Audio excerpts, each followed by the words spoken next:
خب میایم توی گفتم هر سیستم برنامه‌نویسی آدمایی که سی او ای ارزی باشن خودشون برنامه‌نویسی باشن بعد برید تو گیت هابش نگاه کنید. برید تو گیت هاب ببینید طرف چقدر فعال بوده، چند تا ریپوزیتوری داره، چقدر فالوور داره، این نشون میده که طرف واقعا متخصصه. گیت هاب به شما تخصص رو نشون میده. مثلا ببینید سال 2021 اولا که سال فعالیتش خیلی ببینید از سال 2021 اینجا 381 کانتریبیوشن داشته که هنوز سال تموم نشده. میبینید تو سال 2020 میبینی 2000 خورده ای داشته. میبینی اصلا از سال 2012 اما اینجا سال 2012 هم میتونیم بریم 3 تا کانتریبیوشن، یعنی فعال بوده. از سال 2012 این آدم پیوسته کار کرده و هی هم کار و فعالیتش بیشتر شده، ریپوزیتوری های زیاد. این نشون میده که طرف واقفه. ببین جاوا اسکریپت یکی از چیزای ریزه‌کاری بهتون بگم، مثلا میرید میبینید یه ارزی مثلا با یه تکنولوژی نوشته شده، اصلا صاحبش اون تکنولوژی کار نکرده، یه ذره شک کنید. معمولا صاحب‌های ارز که خودشون برنامه نویسن باید اون تکنولوژی که ارزشون باشه نوشته شده باشه بلد باشه. مثلا اونجا جاوا اسکریپت گو رو میبینید، یعنی تو پراماتیک هم از اینها استفاده شده. این هم از این قضیه که میاد برای اینکه ببینید آقا یه پروژه بزرگه، یه ایده بزرگه، آدم بزرگ باید انجام بده دیگه. برای اینکه آدم بزرگو بفهمید به پول دقت نکنید، به تخصص. هر چقدر متخصص تر باشه اون تیم، هر چقدر تیم قوی تری از نظر نرم افزاری باشه، قطع به یقین رشد پروژه بیشتری. یعنی این آدم باعث شده ماتیک این حجم رشد کنه. اگه این آدم نبود اصلا این رشدو نمی‌کرد. پس به تخصص افراد ارزی که میخواید بخرید، به تخصص افراد تشکیل دهندش توجه بکنید. این نکته خیلی مهم راجع به about بود. بریم بالا. خب این راجع به about، راجع به کانتنت، راجع به کانتنت هم گفتم، راجع به بلاگ هم گفتم. بریم رو سایت اورکید. بقیه‌اش روی سایت اورکید بهتون بگم.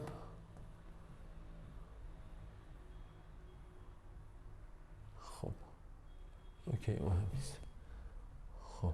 بریم توی سایت اورکید.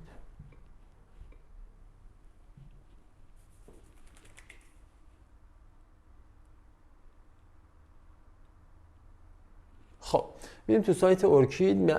نکته بعدی که بسیار مهمه اینه که شما میخواید برید از این ارزه استفاده کنید دیگه. بعد اپلیکیشنش رو قطعا بگید. این سایت گت اورکید.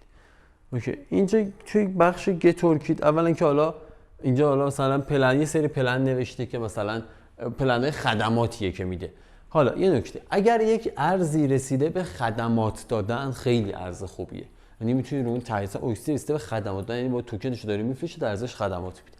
حالا به پایین نکته بعدی، چند تا چیز خیلی مهمه اون ارز رو قوی میکنه. داشتن اپلیکیشن اندروید چیز ساده ای، اگه یه ارز فقط اپلیکیشن اندروید داشت زیاد چیز نیست بگیم واو خیلی خفنه. داشتن حتی اپلیکیشن iOS هم با اینکه iOS سختگیری خودشو داره میتونه چیز ساده‌ای باشه. نکته مهم اینه که داشتن اپلیکیشن های بر بستر ویندوز و بر بستر مکبوک. میبینید که اندروید داره، iOS داره، مکبوک. حالا همینو بریم یه مقایسه بکنیم با یه پروژه خیلی بزرگتری تحت عنوان لونا. بریم لونا رو بررسی کنیم ببینیم لونا چیا داره.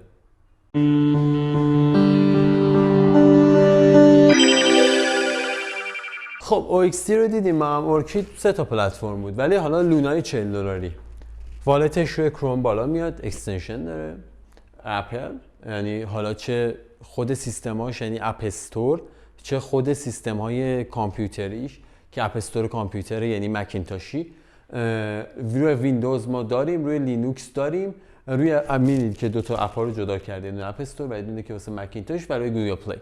خب این تفاوت پروژه است. پس یکی از المان‌های بسیار مهم اینه که یک پروژه در پلتفرم‌های بزرگتر باشه. دوباره همین منطق ما چیه؟ خب آقا این چه ربطی داره؟ اولا اینکه یعنی کار کردن، ارزش داشته پروژه.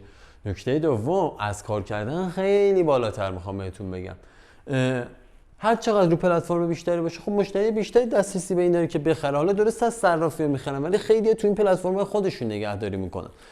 یادتون باشه همیشه دوستان، ویل ها یا نهنگ ها یا هر ارزی تو پلتفرم خودش ارزو نگه میدارن. از صرافی میخرن یا از خود اینجا میخرن، تو خودش نگه میدارن. نمیان مثلا تو صرافی یا تو حتی والت معمولا نهنگ اپلیکیشن لونا رو داره، تو خودش نگهداری میکنه لونایی که داره. اوکی، سکیورتر، امن‌تر. و این از این. پس یکی از المان هایی که بهش توجه میکنیم اپلیکیشنه. اوکی، یکی از المان هایی که بهش توجه میکنیم اپلیکیشنه. پس تو الان یه چک لیست درست میکنیم، تیمش خوبه، پروژهش ایدهش خوبه، حجم زیادی پول میخواد، اخبار موثق منتشر میکنه، وایت پیپر درستی داره. اینا چک لیسته. از اول تا آخر ویدیو رو نگاه کنید، چک لیستشو در بیارید، بعد خودتون شروع کنید تیک زدن. اوکی، تمرین کنید. برید حالا تمرینش چجوریه؟ من جای شما باشم، میام اینو میخونم، چند تا وایت پیپرم میبینم، یه 10 تا 15 تا وایت پیپرم که دیدم، اونایی که اون پایینه، میام یه ماه رو اون تله که کم ثبت میکنم، میگم که وایسا ببینم این تله که کم درسته. یه ماه ثبت بکنید، ارزا یا پامپشه دامپشه، میفهمید کجای کارتون ایراد داره. دوستان این کارا با تمرین به دست میاد، چیز یک شبه‌ای وجود نداره. من از شما عاجزانه میخوام، اگر میخواید یاد بگیرید باید ممارست و باید اصطلاحاً دود چراغ بخورید. راحت نیست دیگه دوستان دیگه. این همه مارکت وسیع ارزهای مجازی، شما میخواید با یه فود دارم نکته‌های مهمی رو میگم که هیچ جای شما نمیشنوید، ولی خب که بعد این نکته رو خودتون انجام بدید دیگه. من که نمیتونم بگم همین رو من بلدم، برای خودم هم انجام بدم. اوکی، برگردیم روی کوین مارکت کپ.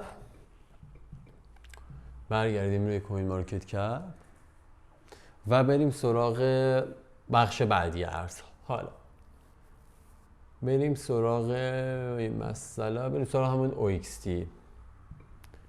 OXT رو داشته باشیم، ارکید رو فعلا. خب ما اومدیم سورس کدش رو بررسی کردیم، گفتم یکی از چیزایی که باید بررسی کنید کامیونیتیشه. اوکی، توی کامیونیتی هم باید برید ببینید تو توییتر، اینستاگرام، حالا شبکه‌های اجتماعی فعاله یا نه، خصوصا توییتر براتون مهم باشه. نکته بعدی که بهتون گفتم راجع به سایتش بود، نکته بعدی راجع به وایت پیپرش بود. و حالا بریم سراغ بحث قیمت. اولین نکته اینو تو شت کوینا بهتون توضیح دادم. آقا برید ببینید این توتال ساپلایش چقدره. اگر میبینید یه پروژه‌ای مثلا پیدا کردید توی رنک خیلی پایین، مثلا اینو ببین، مثلا من وای فای رو قیمت خیلی پایین خریدم، بهتونم نمیگم چقدر. خب مثلا یرن فایننس وای فای توتال ساپلای ببین 36,000 تا دونه است. 36,000 تا دونه. قیمت رو ببین، همرده بیت کوین. تازه تایمایی بوده از بیت کوین هم قیمتش بالاتر رفته. این پروژه رو شما تو مثلا موقعی که رنک مثلا فکر می‌کنم پروژه رو من خودم روی 400 500 دلار خریدم. اون موقعی که مثلا رنک داشتن که 350 میدیدی کلا 36,000 تا توکن یه همچین پروژه قوی با کله برو بخر. این ارزشمند میشه. غالبا نرید رو پروژه های سرمایه گذاری بکنید که توتال ساپلای بسیار بالا. مثلا این پروژه مثل OXT توتال ساپلایش بالاه ولی تو رنک ها اومده بالا، تو بایننس لیست شده اینا، ولی ارزایی که تو بایننس لیست شده، تو صرافی معتبر نیومده، خیلی باید دقت بکنید که توتال ساپلای زیاد بالایی نداشته باشه. یه ذره اصطلاحاً مشکوک میکنه آدمو. خب پس نکته اول این توتال ساپلای. یعنی تو این صفحه بعد از اینکه این بخش رو رد کردید، اباوتش رو خوندید، فهمیدید چیه و اینا، این که رد شد، تازه میایم این پایین. به این پایین من میگم بررسی فاندیمنتال روی آمار اول توتال ساپلای، که ببینیم چقدر توتال ساپلای داره. نکته بعدی میایم پایین.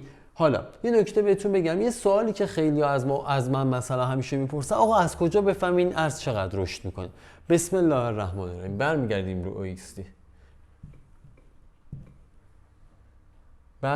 رو OXT رو ببین. یکی از چیزهایی که خیلی توی یک ارز مهمه، بذار دیتاش لود بشه، توی پامپ یک ارز. اوکی این پرایسش، این حالا واندهش، من اینو میذارم روی مثلا وانیر.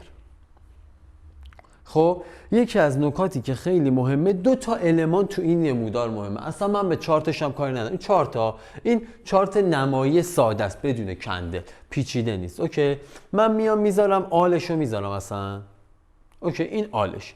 نکته‌ای که خیلی مهمه، ارزی رو نخرید که پیاپی پامپ و دامپ داره. اینو ببین، این اسمش پامپ و دامپ نیست دوستان. ببینید میره بالا، کفسازی میکنه میره بالا. پامپ و دامپ یعنی این. پامپ و دامپ یعنی این. حالا من نمیخوام بگردم بالا 2 ساعت ارز پامپ و دامپ شده براتون پیدا کنم. پامپ و دامپ یعنی این. نکن پیوسته این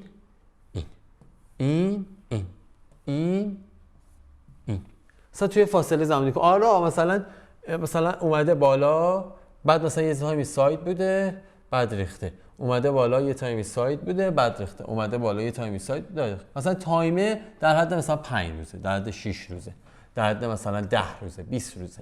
اوکی، این به درد ما نمیخوره. این ارز دامن نوسانش بالاه، سرمایه ما رو پودر میکنه. ولش کن، ما دنبال ارزیم که ثبات بیشتری داشته باشه. هر چقدر یه ارز حتی شیت کوین ثبات بیشتری داشته باشه میتونه پامپ بیشتری بکنه.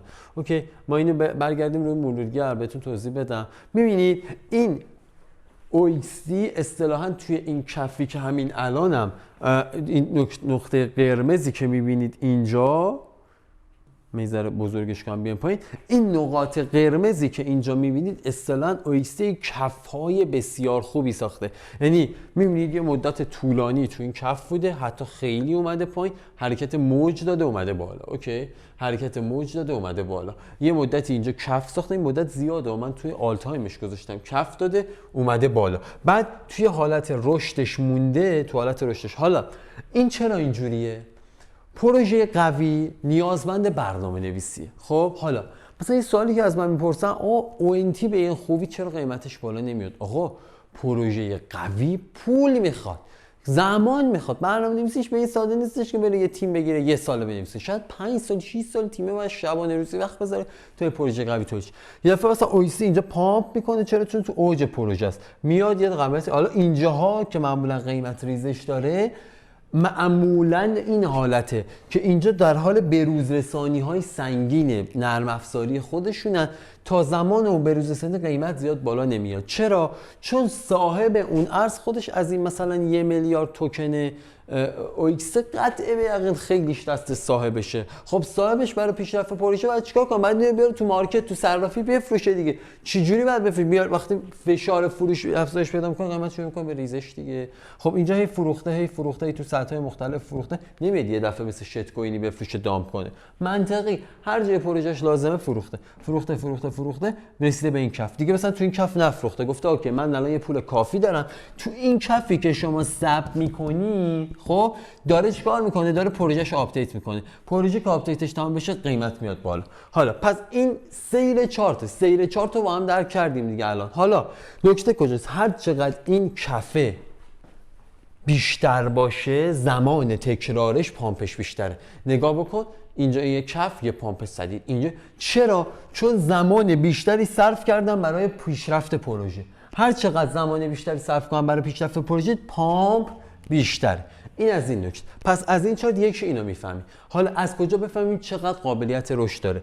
من هر سری بخوام بفهمم، میام این تعداد کف‌هاشو هی حساب میکنم، میگم چه مدت تو چقدر کف بوده و بعد چقدر پامپ کرده. یک نسبتی داره. مثلا آقا ارز OXD اینا عددهای مثال، من حوصله‌ام تو چارت بگم پیدا کنم. مثال میزنم، مثلا 5 ماه 6 ماه کف بوده، یک دفعه مثلا 100% اومده بالا.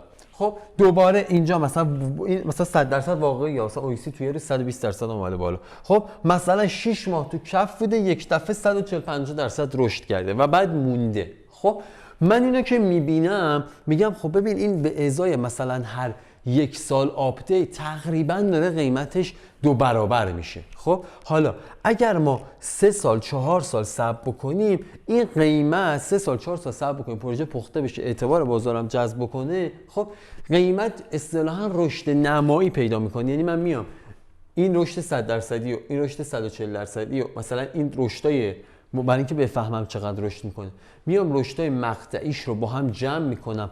پامپ های سنگین، این نه اینکه بیاید یه تیکه اومده بالا رو حساب کنم، از اینجا تا این بالا رو حساب میکنم، بعد از اینجا تا اینجا رو حساب میکنم، بعد دیگه هیچی دیگه چیز خاصی دیگه نمیبینم توش. خب حالا میام اینا رو جمع میزنم، قبلش هم هستم، میام اینا رو جمع میزنم، میگم آقا OXD به ازای مثلا 2 سال آپدیت 500% رشد کرده. اوکی، کاری ندارم قیمت برگشته ها، سقفی که اون ارز زده قطعاً به اون سقف برمیگرده، قطع به یقین.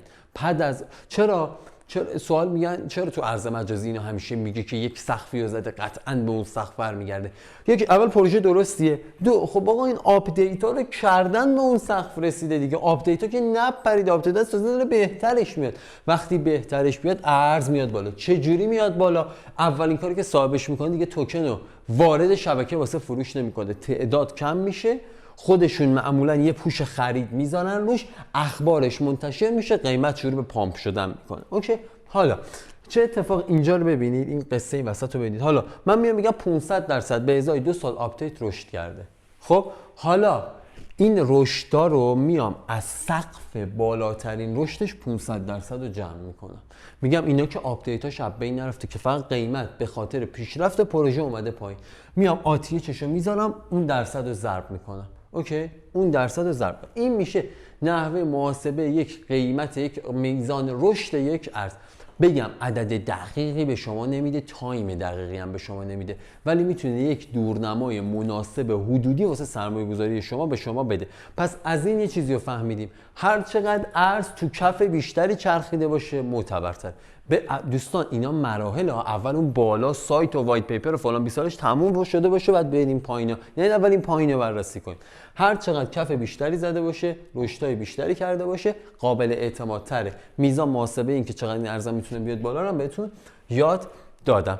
این از پرایس. از پرایس من اینو میفهمم. حالا بریم سراغ مارکت. هر چقدر تو تعداد صرافی بیشتری باشه، نتیجتاً اعتبارش بیشتره. کلا یه قاعده بهتون میگم، هر ارزی در معرض بیشتر خرید بود، پامپ بیشتری خواهد داشت. این قاعده. حالا معرض خرید توییترش خیلی کاربر داره، پروژهش خیلی قویه، تعداد صرافی که لیست شده خیلی زیاده.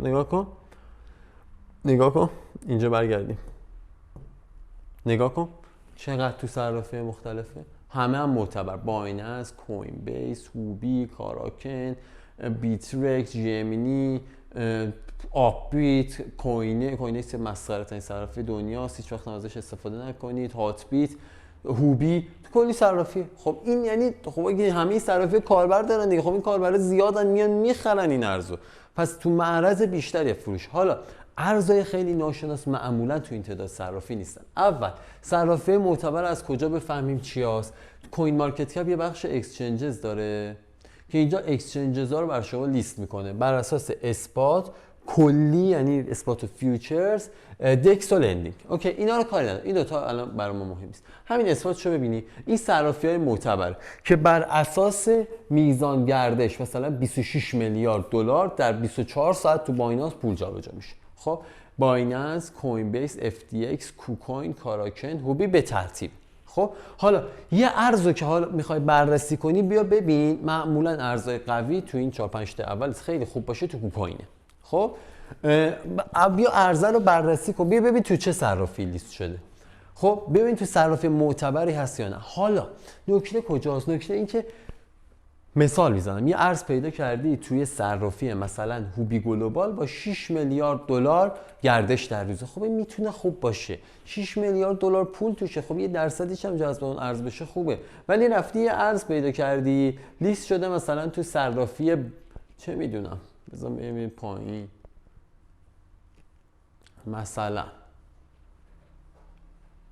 مثلا همین صرافی OKX.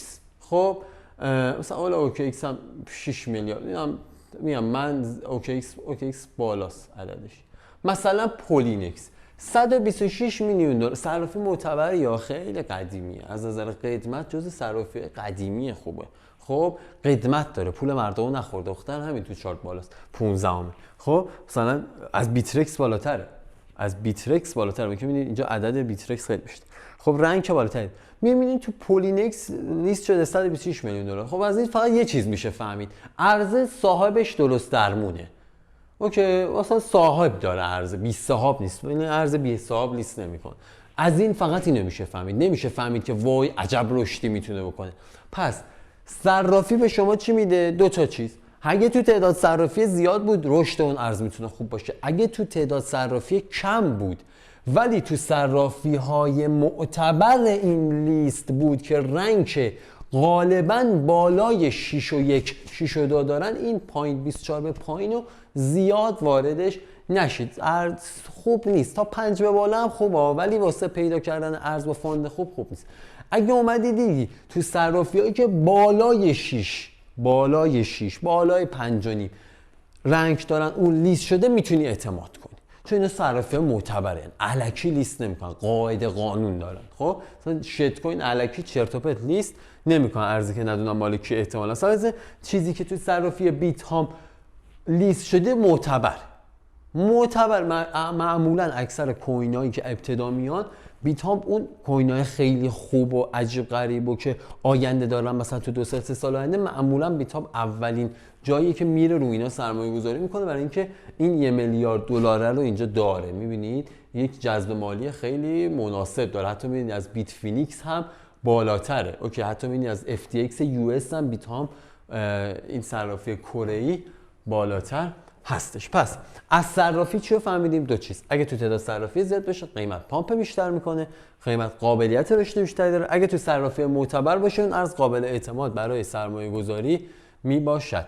برمیگردیم روی کوین مارکت کپ و بخش حالا OXT بودیم دیگه، برگردیم دوباره OXT مون. این هم از صرافی که بخش صرافی هم من بهتون توضیح دادم.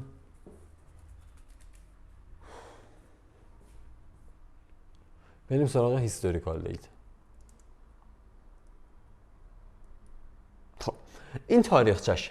حالا از این چی میفهمیم؟ اوکی، از این چی میفهمیم؟ نکته‌ای که وجود داره، از این اونایی که خیلی دیتیل کارن، از این آمار اطلاعات میشه در مورد این روی این چارت بشینی، مثلا یه میانگین 2 ساله ازش در بیاری که با چه قیمتی شروع شده، با چه قیمتی تمام شده و چقدر زمان برده به این قیمت برسه و نسبت ولیومش چقدر بالا پایین شده. مثلا تو 2 سال ولیومش چقدر، اصلا این الان ولیومش کاهش پیدا کرده. خب ولی مثلا ببینی کجا ولیومش زیاد شده، کجا ولیومش کم شده، کجا قیمتش زیاد شده، یه چیز ازش میشه در آورد. لا پرانتزی بهتون بگم، حالا اینو تو تکنیکال بهتون درس میدم. معمولا توی تکنیکال میگن ارز تکرار تاریخ میکنه. خب یعنی تکرار میشه اون تاریخ. معمولا ارزها تو اون تایم هایی که مثلا اگه OXT توی سپتامبر پرفورمنس خوبی داشته، سال پیش میتونه امسال هم سپتامبر پرفورمنس خوبی داشته باشه.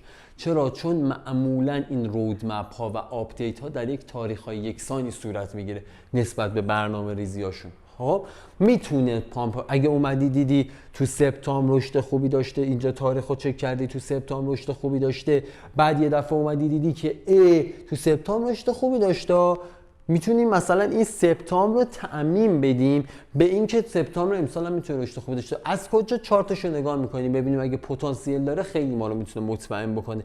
پس یکی از چیزایی که از این میتونید بفهمید تکرار تاریخه. خب که خیلی ما واسه بیت کوین بارها این قضیه تکرار شده که تو همون مثلا اگر سپتامبر سال پیش بازار نزولی بوده، سپتامبر امسال هم بازار نزولی شده. این قضیه تکرار برای چارت خیلی پیش میاد. از این بحث هیستوریکال دیتا این رو میتونیم بفهمیم. اوکی، این از این قضیه. بریم سراغ هولدر.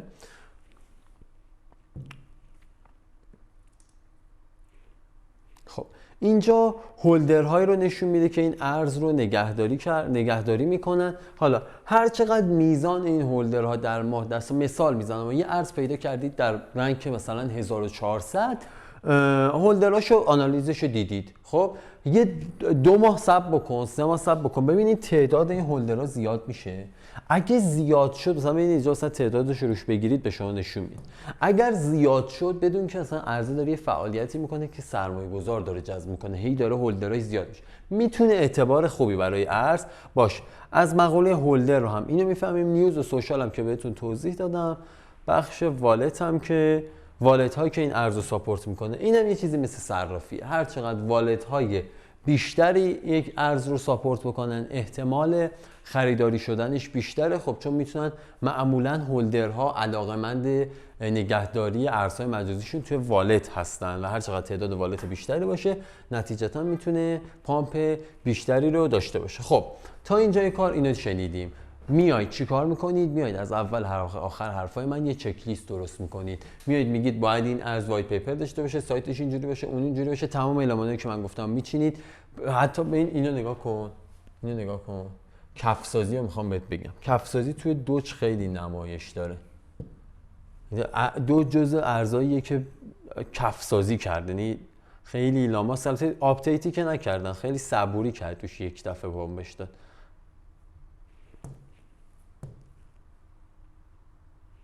میبینید؟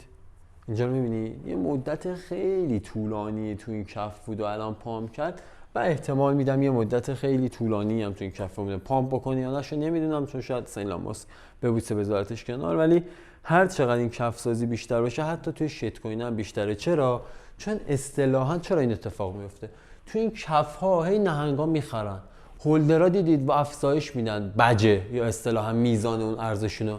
میزان ارز که زیاد شد یه جای هولدرها دیدن کافیه یه پوش قیمتی میدن، قیمت میره بالا، پرواز میکنه به سمت بالا. این از این قضیه. پس کفسازی، قیمت، اینکه چجوری امکان داره قیمتش تا چه حدی میتونه زیاد بشه، چجوری ارز خوب رو پیدا کنیم، هدف خوب تعریفش چیه، همه اینا رو تو این ویدیو فاندامنتالی بهتون گفتم.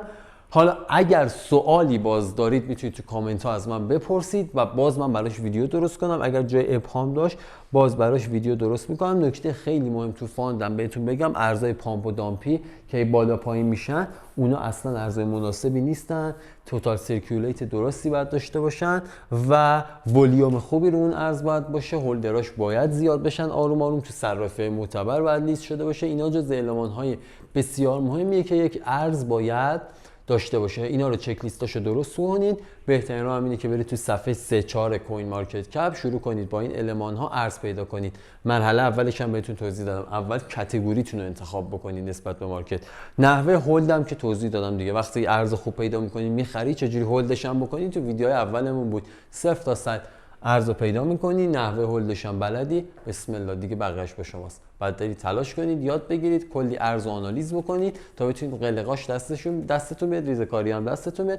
هر نکته جدیدی هم شما رسیدید منم میتونم از شما یاد بگیرم، تو کامنت ها برام بذارید. خیلی ممنونم ازتون همراهی کردید. آخرین جلسه فاندامنتالمون بود. از اینجا به بعد ویدیو وارد تکنیکال میشه، تو قسمت های بعدی در خدمتتون خواهم بود. مراقب خودتون باشید.